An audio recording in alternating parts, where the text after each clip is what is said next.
2008년 10월 31일 사토시는 아모아 커뮤니티 메스다우드에서 활동하던 사이퍼펑크 중 한 명이었습니다.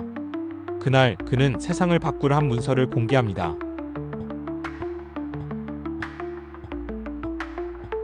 바로 비트코인 100서. 그는 중앙은행 없이 작동하는 전자화폐, 즉 사람이 직접 주권을 가진 돈을 세상에 내놓은 것이었죠. 2009년 1월 3일 영국의 더 타임즈 신문에는 이런 기사가 실립니다.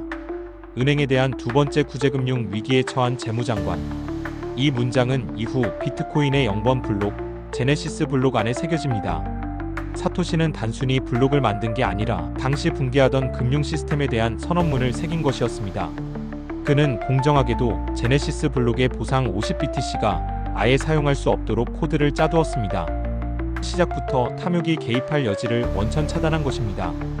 2009년 1월 8일 사토시는 메스다우드 커뮤니티에 비트코인 소스코드 전체를 공개합니다. 그리고 몇 시간 뒤 첫 번째 블록이 채굴됩니다. 이 말은 곧 아무도 모르는 상태에서 미리 채굴된 블록은 단 하나도 없었다.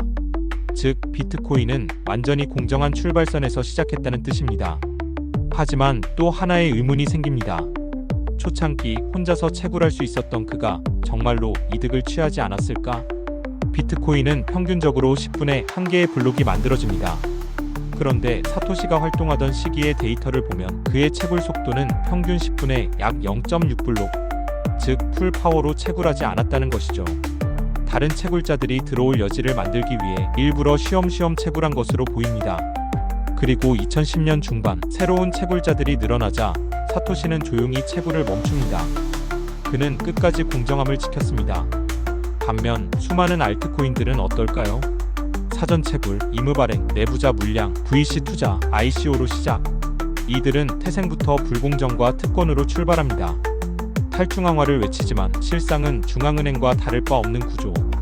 결국 하이프가 끝나면 0으로 수렴하는 이유가 여기에 있습니다. 비트코인은 라슬로와 네즈가 피자를 사 먹기까지 1년 이상 가격조차 없었습니다.